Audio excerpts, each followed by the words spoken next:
Hello guys, आज हम आपके लिए प्रीवियस ईयर का पेपर गणित का जो कि 2017 में आया हुआ है उसे हल करेंगे और हम इससे रिलेटेड कुछ इम्पोर्टेंट क्वेश्चन हल करेंगे जो कि आपके 2022 की परीक्षा में इम्पोर्टेंट क्वेश्चन है और जो 100% आपके बोर्ड में आएंगे।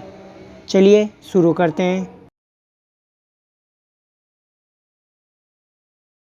जिसमें पहला क्वेश्चन दे रखा है 7 का घन है। अब ये आपको 4 ऑप्शन दे रखा है और पूछा है कि 7 का घन बताना है। तो घन का मतलब क्या होता है, इसका क्यूब। जैसे 7 का घन पूछे तो 7 के ऊपर क्यूब लगा दो।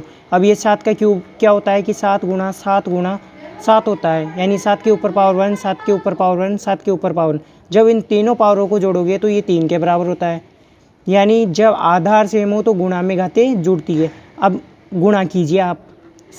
7 को जब आप 7 से गुणा करोगे ये आएगा गुणनचास, फिर गुणनचास को जब आप 7 से गुणा करोगे ये आएगा 343।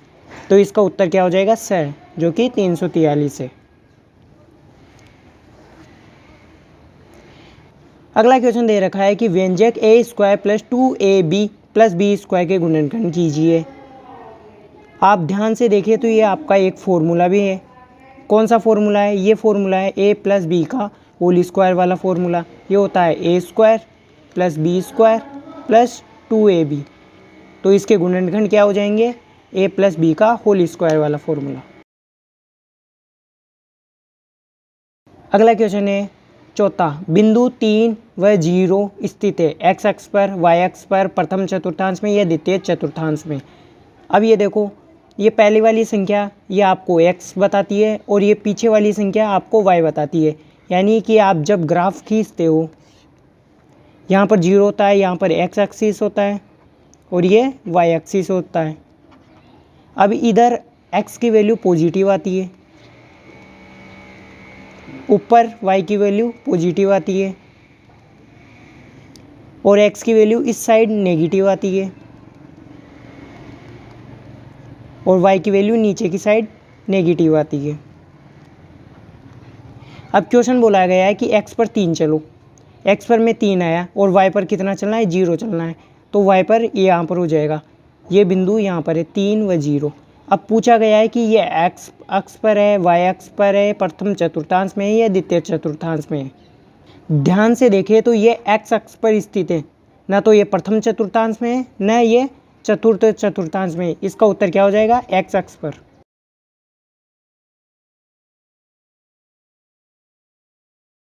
अगला क्वेश्चन दे रखा है मान ज्ञात कीजिए, जिसमें हम पहला लेते हैं। ये दे रखा है 3 स्क्वायर इंटू 3 की पावर 3।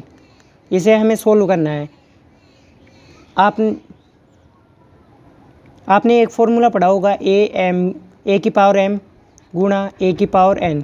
ये क्या होता है, जब आधार सेम हो तो गुणा में घाती क्या होती है, जुड़ती है। तो ए की पावर m प्लस n हो जाती है। तो यहाँ पर भी घातों को जोड़ दो तो 3 के पावर कितनी हो जाएगी, 2 प्लस 3, ये हो जाएगी 3 के पावर 5। या आप ऐसे नहीं करना चाहो तो सोल्व कर लो इसे। 3 के पावर 2 है तो 3 गुणा 3 लिख दो। यहाँ पर 3 के पावर 3 है तो 3 बार गुणा करके लिखो।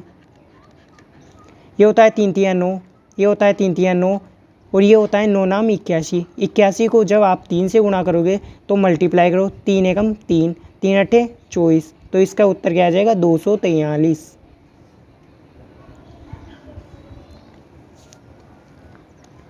अगला क्वेश्चन दे रखा है दूसरा, -1/2 की पावर 3 है और उसकी भी पावर 2 है।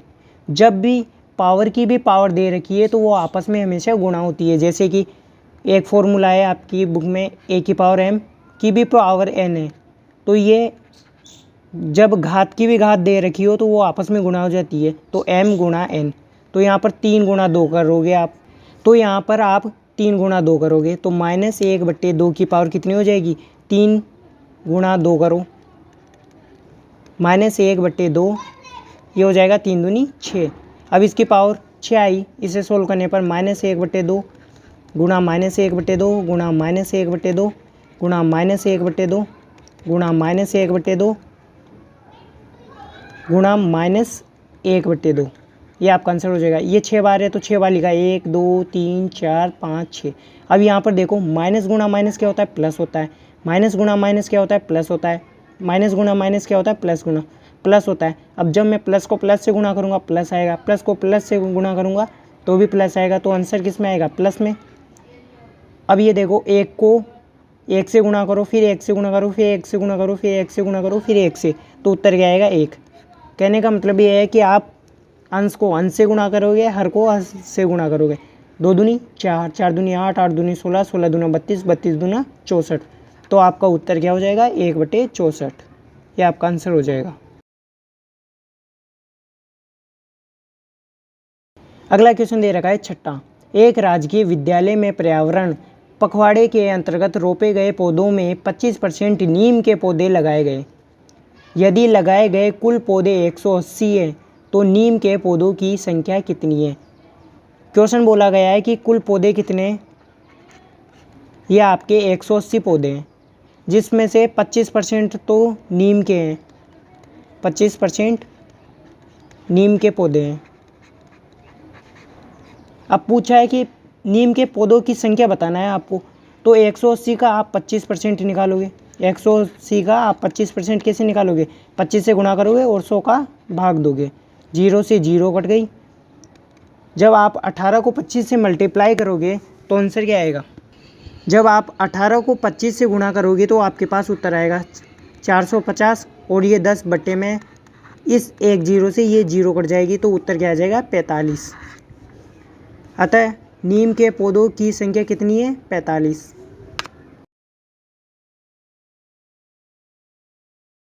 अगला क्वेश्चन दे रखा है गुणनफल ज्ञात कीजिए, जिसमें 3x + 5 को 5x - 3 से गुणा करना है।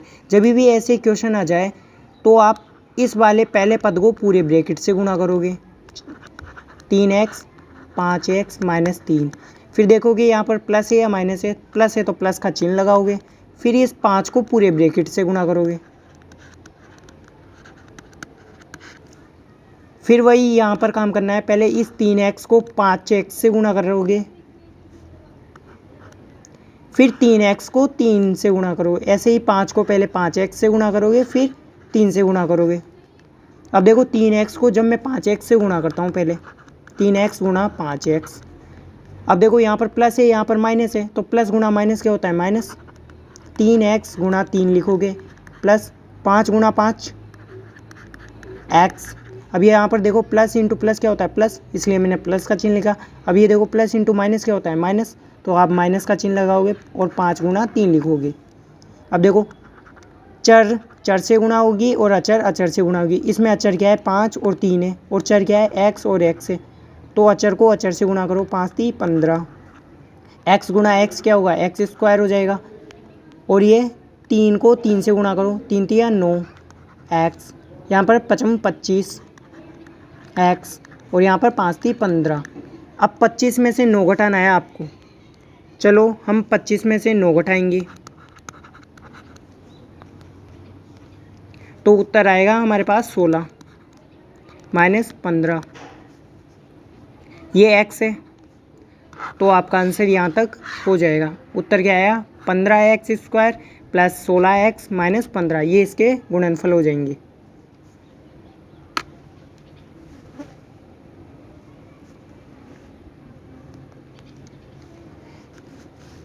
अगला क्वेश्चन दे रखा है 10वां, 1 से 10 तक की संख्याओं में से एक संख्या का यादृच्छिक चयन किया जाए तो चयन की गई संख्या का अभाज्य संख्या होने की प्रायिकता ज्ञात कीजिए।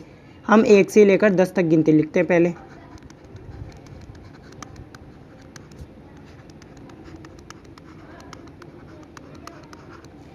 मैंने 1 से लेकर 10 तक गिनती लिखी। अब अभाज्य संख्या देखनी है, अभाज्य संख्या क्या होती है। अभाज्य संख्या पहले कहते किसे हैं ये समझना होगा। अभाज्य संख्या वह संख्या होती है जिसमें केवल खुद का भाग जाए और केवल 1 का भाग जाए। इसमें जैसे 2 में देखो, 2 में केवल 2 का जाता है और 1 का जाता है। यहाँ पर 3 लेता हूँ तो 3 में 3 का भाग जाता है और 1 का जाता है। 5 लेता हूँ, इसमें 5 में 5 का भाग जाता है और 1 का जाता है। 7 लेता हूँ तो 7 में 7 का भाग जाता है और 1 का जाता है। और 1 में केवल 1 का ही जाता है, यानी स्वयं का जाता है। तो ये अभाज्य संख्या नहीं होगी। एक अभाज्य संख्या क्या क्या होंगी, 2 3 5 7, ये हो जाएगी 2 3 5 7। अब आपके पास अभाज्य संख्या कितनी है? 4 है।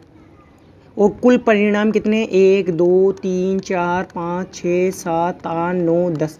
10 है तो इसे बट्टे में लिख दो, यह आपकी प्रायिकता हो जाएगी।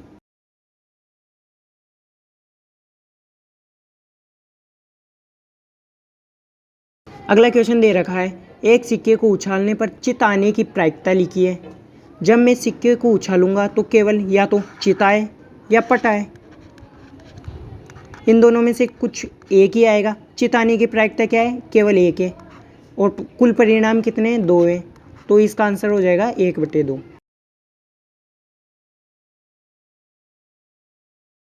अगला क्वेश्चन है, अच्छी तरह से फेंटी हुई 52 ताशों की एक गड्डी में से एक बेगम प्राप्त करने की प्रायिकता क्या होगी? यह आपको बताना है। अब देखो 52 ताश की पत्ती है, यानी कुल परिणाम इसने दे दिया कि 52 है। बेगम आने की प्रायिकता, अब ताश की गड्डी में बेगम के 4 पत्ते होते हैं, तो एक बेगम आने की प्रायिकता क्या हो जाएगी?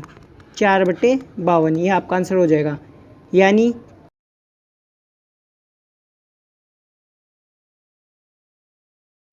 संभावित परिणाम बटे कुल परिणाम, ये आपकी प्रायिकता हो जाएगी।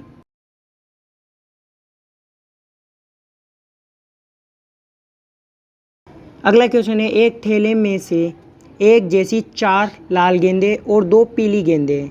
थैले के अंदर से बिना देखे एक गेंद निकाली जाती है। एक लाल गेंद प्राप्त करने की प्रायिकता बतानी है आपको। अब ये पहले पता होनी चाहिए लाल गेंद कितनी है। अब लाल गेंद कितनी है? 4 है, तो संभावित परिणाम कितने हो गए अपने पास?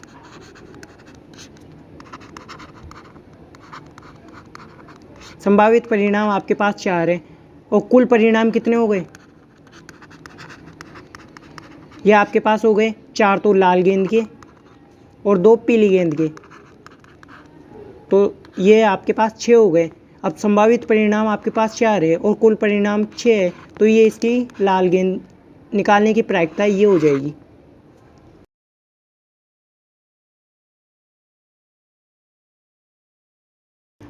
अगला क्वेश्चन है, एक पासे को फेंकने पर सम संख्या आने की प्रायिकता ज्ञात कीजिए। अब पासे में 6 अंक होते हैं, 1 से लेकर 2 3 4 5 6, इतने अंक होते हैं। अब सम कौन कौन से हैं? 2 है, 4 है, 6 है, केवल ये 3 ही है, तो सम आने की प्रायिकता क्या होगी?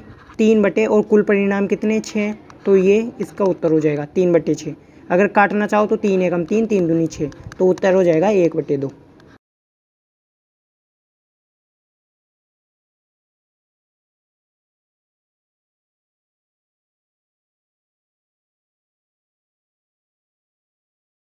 अगला क्वेश्चन दे रखा है 11वां, 9/14 तथा 23/14 के योग में से 5/14 तथा -4/7 के योग को घटाना है। क्वेश्चन बोला गया है कि पहले इन दोनों को जोड़ो और फिर इन दोनों को जोड़कर इसमें से इसको घटाओ। चलो हम हल करते हैं। 9/14 में पहले हमें 23/14 घटाना है, फिर इन दोनों को जोड़ना है और फिर इस वाली संख्या में से इसको घटाना है। चलो शुरू करते हैं। इनका एलसीएम लेते हैं, तो ये एलसीएम क्या आएगा? 14, ये 9 है और ये 23 है ऊपर, ये माइनस का चिन्ह। जब इसका एलसीएम लेंगे तो ये एलसीएम आएगा आपके 14। 14 में 14 का भाग दोगे 1 बार जाएगा, 1 को 5 से गुणा करोगे 5 आएगा। 7 का भाग दोगे 14 में 2 बार जाएगा, और 2 को 4 से गुणा करोगे तो 8 आएगा। अब देखो 9 में आप 23 जोड़ोगे तो उत्तर कितना आएगा? 32/14। जब 5 में से आप 8 घटाओगे तो उत्तर क्या आएगा? -3/14। ये अभी ब्रैकेट में। अब माइनस को माइनस से गुणा करोगे तो उत्तर क्या आएगा? प्लस में, तो आप प्लस करोगे 3/14। जब 32 में आप 3 जोड़ोगे तो उत्तर आएगा 35/14। ये आपका आंसर हो जाएगा।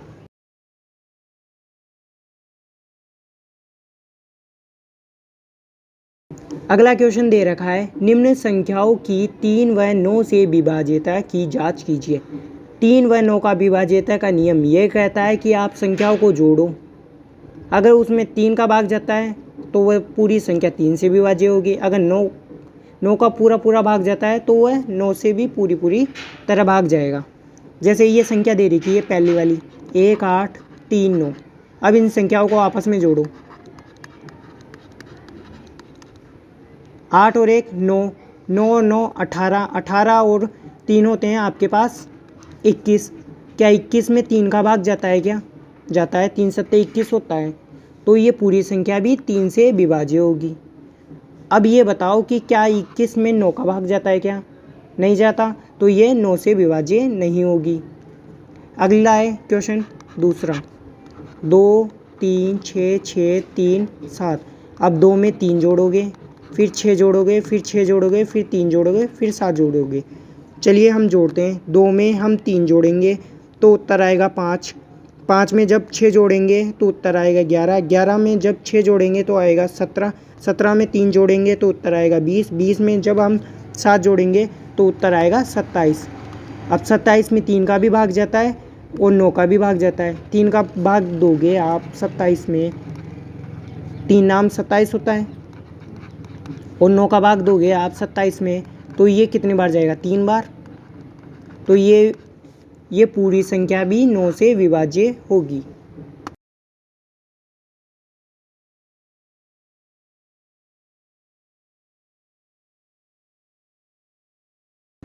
अगला क्वेश्चन दे रखा है 14वां, सर्व समीका a² - b² बराबर a plus b a minus b का उपयोग करते हुए गुणनफल ज्ञात कीजिए।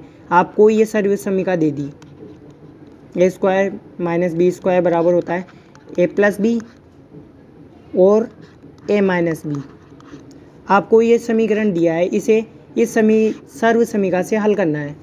चलो सर्व समीका से हल करते हैं। अब यहाँ पर 2a, क्या यहाँ पर भी 2a है? क्या यहाँ पर a का मान है जो यहाँ पर होना चाहिए। मैंने इससे तुलना की तो 2a प्लस 7, यहाँ पर है 2a माइनस 7।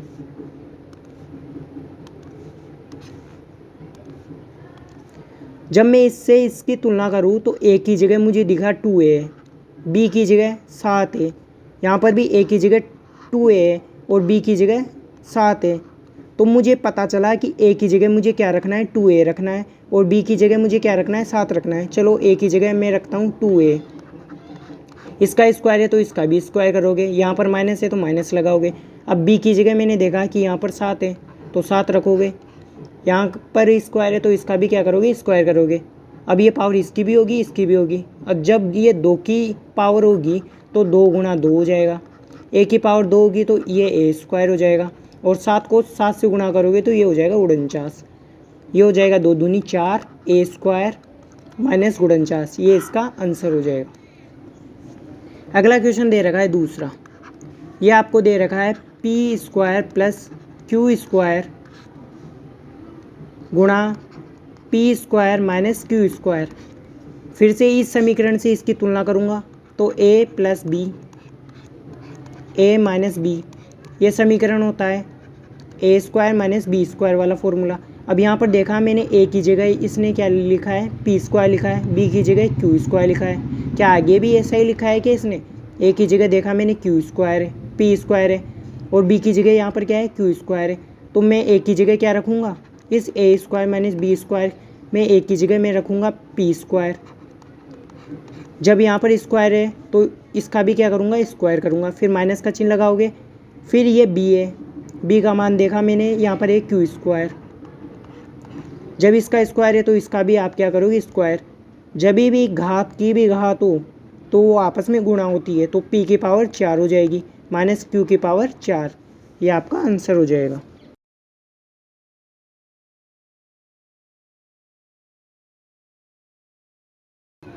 अगला क्वेश्चन दे रखा है 15वां, दिए गए समांतर चतुर्भुज ABCD में x तथा y का मान ज्ञात कीजिए। आपको बताना है x का मान क्या है और y का मान क्या है।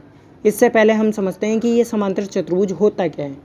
समांतर चतुर्भुज वह होता है जिसकी आमने सामने की भुजा बराबर होती है। ये भुजा इसके बराबर होती है और ये वाली भुजा इसके बराबर होती है। इसके आमने सामने के कोण आपस में बराबर होते हैं, यानी समकोण कोण आपस में बराबर होते हैं। कोण A कोण C के बराबर होता है। यह समांतर चतुर्भुज कहता है। अब दे रखा है कि 5y-6 ये भुजा है और 24 सेंटीमीटर ये वाली भुजा है।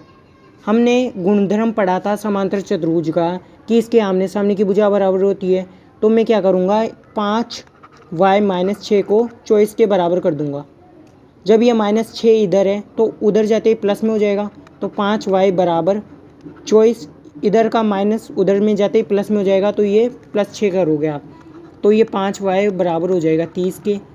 y का मान निकालना है, यहाँ पर ये 5 गुणा में y के, उधर जाते ही ये भाग में हो जाएगा, या चाहे तो आप दोनों साइड भाग दे लो 5-5 का, आंसर कैसे भी एक ही आएगा, सेम टू सेम। जब आप 30 में 5 का भाग दोगे तो उत्तर आएगा आपके 6, तो y का मान क्या आ जाएगा 6। अब x का मान निकालना है, तो 3x + 1 को आप इस 16 सेंटीमीटर के बराबर कर दो, यहाँ पर +1 है, उधर जाते ही ये माइनस में जाएगा, तो 3x बराबर 16 में से 1 घटाओ, 3x बराबर हो जाएगा 15। अब 3x इधर 3 गुणा x है, तो मैंने क्या किया, दोनों साइड 3 का भाग दे दिया, ये 3 से ये 3 कैंसिल, x बच गया अकेला। तो अब आप 15 में 3 का भाग दोगे तो उत्तर क्या आएगा 5, तो x का मान यहाँ से क्या निकलेगा 5, ये आपका आंसर हो जाएगा। अगला क्वेश्चन दे रखा है 17वां, सार्वगुणनखंड द्वारा गुणनखंड कीजिए जिसमें p² plus pq² plus pqr² है। हम पहला वाला सोल्व करते हैं। पहले आपको क्वेश्चन दे रखा है p² plus pq² plus pqr²। जब भी आपको 3 पद वाले दिखे तो इनमें से आप कॉमन ले लो।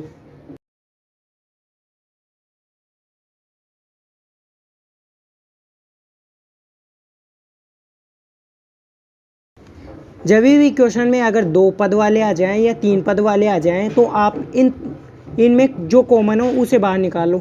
जैसे यहाँ पर इसके टुकड़े कर रहा हूँ, ये हो जाएगा p गुणा p, ये q, ये r, ऐसा कैसा, प्लस यहाँ पर pq² के जब टुकड़े करूँगा तो q इंटू q होगा, और ये r ऐसा कैसा, प्लस ये यहाँ पर p गुणा q गुणा ये r इंटू r। अब देखना है कि इन तीनों में कॉमन क्या है।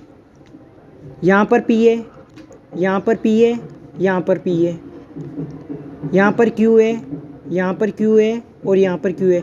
हमें ऐसे पद निकालने इनमें से जो तीनों में कॉमन हो। अब r यहाँ पर भी है, r यहाँ पर भी है और ये r यहाँ पर भी है, तो इन तीनों में से मैं क्या निकालूंगा, pqr निकालूंगा, pqr। तो ब्रैकेट में क्या बचेगा, यहाँ पर p बचेगा, प्लस का चिन्ह, यहाँ पर q बचेगा, प्लस का चिन्ह, और यहाँ पर r बचेगा। ये आपका आंसर हो जाएगा।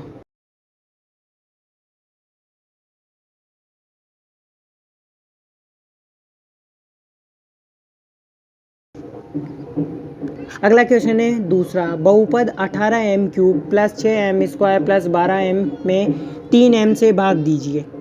अब भाग देना है तो पहले हम क्वेश्चन उतारते हैं। 18m³ plus 6m² plus 12m में किसका भाग देना है, 3m का भाग देना है।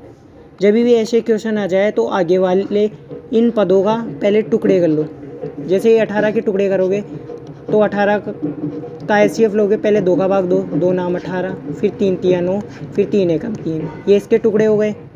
ऐसे 6 के टुकड़े करो, 2 तिया 6, 3 एकम 3, ऐसे ही 12 के टुकड़े करोगे आप, 2 का भाग दोगे 6 बार, फिर 2 का भाग दोगे 3 बार, फिर 3 का भाग दोगे 1 बार। अब m³ के टुकड़े क्या होंगे, m गुणा m गुणा m।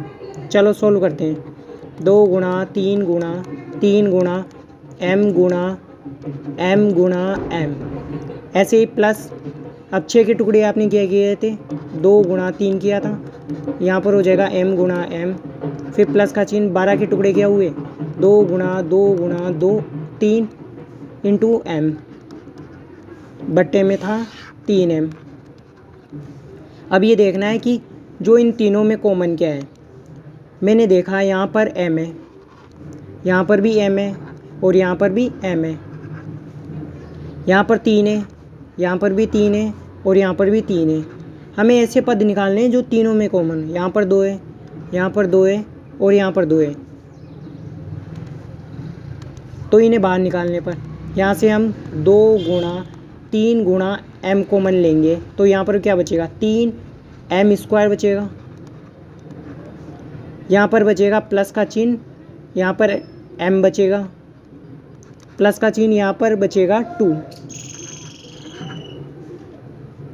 बटे में 3m।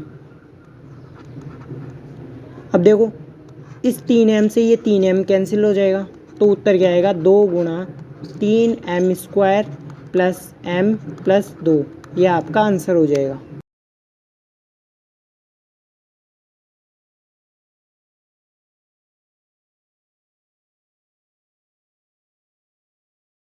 अगला क्वेश्चन दे रखा है 18वां, एक परिमेय संख्या का हर उसके अंश से 5 अधिक है। यदि अंश तथा हर में 2 जोड़ दिया जाए तो हमें 1/2 प्राप्त होता है। परिमेय संख्या ज्ञात कीजिए।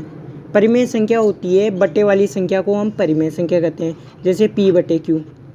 अब पूछा है उसने परिमेय संख्या, और पहले क्वेश्चन में क्या बोला है, एक परिमेय संख्या का हर उसके अंश से 5 अधिक है।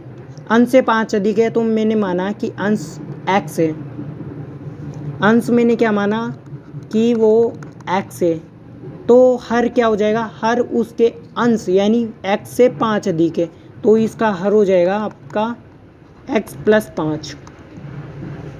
अब क्वेश्चन बोला गया है कि यदि अंश तथा हर में 2 जोड़ दिया जाए। चलो 2 जोड़ते हैं।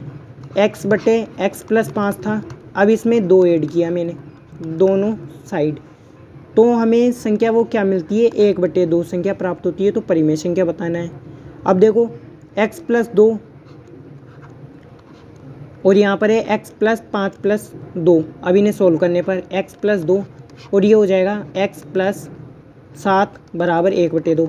हम व्रज गुणन करेंगे, इसको इससे गुणा करेंगे, इसको इससे गुणा करेंगे। ये 2 इधर भाग में उधर जाते गुणा में हो जाएगा, तो ये x + 2 से गुणा हो जाएगा। और ये 1 गुणा में इधर ये x + 7 भाग में उधर जाते गुणा में हो जाएगा, तो 1 से गुणा कर दो x + 7।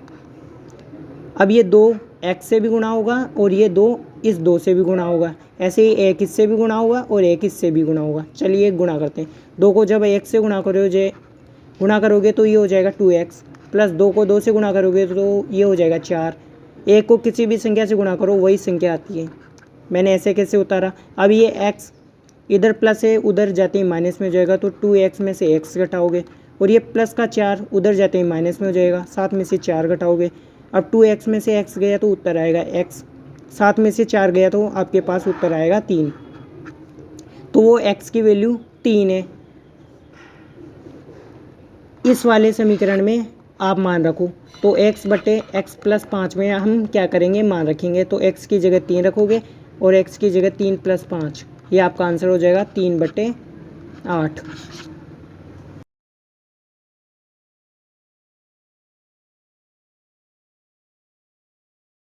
अगला क्वेश्चन है 19वां,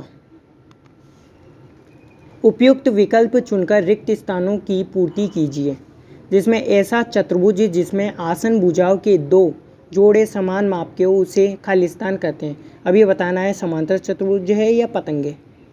पहले पढ़ेंगे हम आसन भुजाएं किसे कहते हैं। चलो हमने एक पतंग ड्रॉ की। अब आसन भुजा क्या होती है, जैसे हम समांतर चतुर्भुज में देखें तो समांतर चतुर्भुज कुछ आपका ऐसा होता है।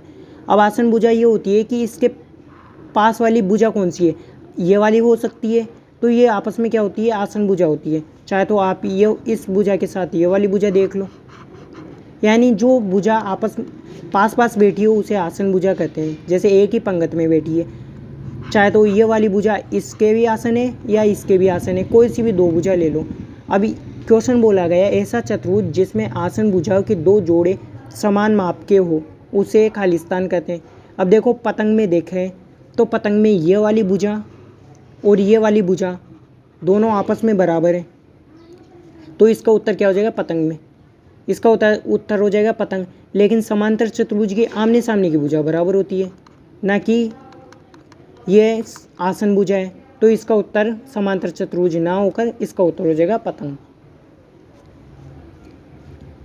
अगला है दूसरा, वे बहुभुज जिनके सभी विकर्ण अभ्यंतर में हो खालिस्तान बहुभुज कहलाते हैं। यानी आपको दे रखा है उत्तल हो सकता है या अवतल। पहले हम समझते हैं उत्तल और अवतल क्या होता है। उत्तल कहता है कि मेरे सारे के सारे कोण हैं ना 180 डिग्री से कम बनते हैं, चाहे तो कोई सा भी आप चतुर्भुज बनाकर देखो। और अवतल क्या कहता है कि मेरे एक कोण है ना मेरा 180 डिग्री से ज़्यादा होगा। यहाँ पर देखने पर ही पता चल रहा है कि ये 180 डिग्री से ज़्यादा होगा और बाकी सारे कोण 180 डिग्री से कम है। लेकिन इसका एक भी अगर किसी भी चतुर्भुज का एक भी कोण अगर 180 डिग्री से ज़्यादा होगा तो वह अवतल बहुभुज कहलाता है। और सारे के सारे कोण अगर 180 डिग्री से कम हो, चाहे तो आप समांतर चतुर्भुज ले लो, सारे के सारे कोण 180 डिग्री से कम है तो ये हो जाएंगे आपके उत्तल बहुभुज। अब क्वेश्चन बोला गया है कि वे बहुभुज जिनके सभी विकर्ण अभ्यंतर में हो, यानी जब मैं विकर्ण खींचूँ, यानी जब इनके आमने सामने कोणों को मैं मिलाता हूँ तो विकर्ण बनता है। तो ऐसा कौन सा बहुभुज है जब उनके विकर्णों को मिलाता हूँ तो वो अंदर ही बने, बाहर ना बने। ये हो जाएगा आपको उत्तर उत्तल बहुभुज। अब जैसे इसमें देखूँ ये वाला एक विकर्ण बाहर बन रहा है तो इस कारण ये नहीं होगा। अगला क्वेश्चन है तीसरा, बहुभुज के सभी बहिष्ठ कोणों का योग खालिस्तान होता है। ये होता है आपके 360। हमेशा याद रखना, चाहे वो त्रिभुज हो, जब इसके बहिष्ठ कोणों को आप जोड़ोगे तो हमेशा उत्तर क्या आएगा 360। चाहे वो चतुर्भुज हो सकता है, चाहे वो षष्ठभुज हो जाए, कितनी भी भुजाओं सारे के जब आप 22 कोणों को जोड़ोगे ना तो हमेशा उत्तर क्या आएगा आपके पास 360 आएगा। अगला क्वेश्चन है, खालिस्तान के विकर्ण परस्पर लंबवत होते हैं, समांतर चतुर्भुज के होते हैं या सम चतुर्भुज के होते हैं। अब क्वेश्चन बोला गया है कि खालिस्तान के विकर्ण परस्पर लंबवत होते हैं। पहले हम समांतर चतुर्भुज बनाते हैं और फिर हम सम चतुर्भुज बनाते हैं। यह आपका समांतर चतुर्भुज हो गया और ये यहाँ पर हम सम चतुर्भुज बनाते हैं। अब सम चतुर्भुज क्या होता है कि इसकी सारी की सारी भुजा आपस में बराबर होती है और समांतर चतुर्भुज की आमने सामने की भुजा बराबर होती है। अब क्वेश्चन बोला गया है कि जब आप इनके विकर्णों को मिलाते हो तो किसके विकर्ण आपस में परस्पर लंबवत होते हैं। जब इनके विकर्णों को आपस में मिलाता हूँ तो ये यहाँ पर 90 डिग्री का कोण बनाता है सम चतुर्भुज में, तो इसका उत्तर क्या हो जाएगा सम चतुर्भुज। लेकिन इसमें अगर मैं समांतर चतुर्भुज बनाऊँ तो कुछ ऐसा बनेगा, ये विकर्ण छोटा बनेगा और ये वाला विकर्ण बड़ा बनेगा, तो इनमें कोणों में भी डिफरेंस आ जाएगा। इस कारण इसका उत्तर समांतर चतुर्भुज नहीं होगा।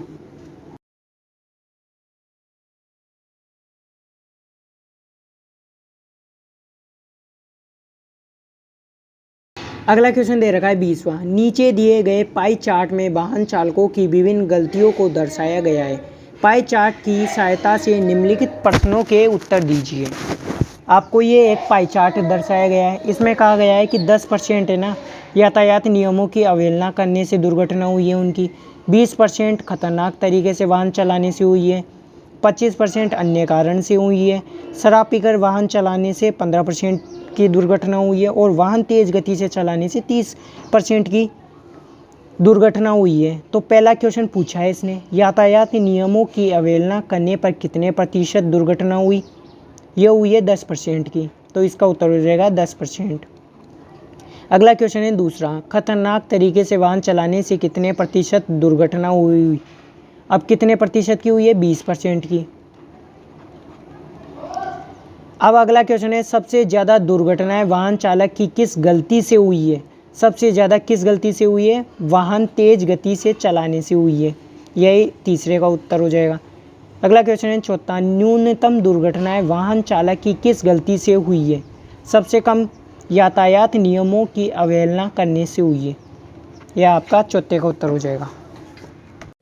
हेलो दोस्तों, अगर हमारी बनाई हुई क्लासेस आपको अच्छी लगती है तो आप लाइक कीजिए, अपने दोस्तों के साथ शेयर कीजिए एवं सब्सक्राइब कीजिए तथा बाकी की क्लासेस आपको डिस्क्रिप्शन बॉक्स में मिल जाएगी। धन्यवाद।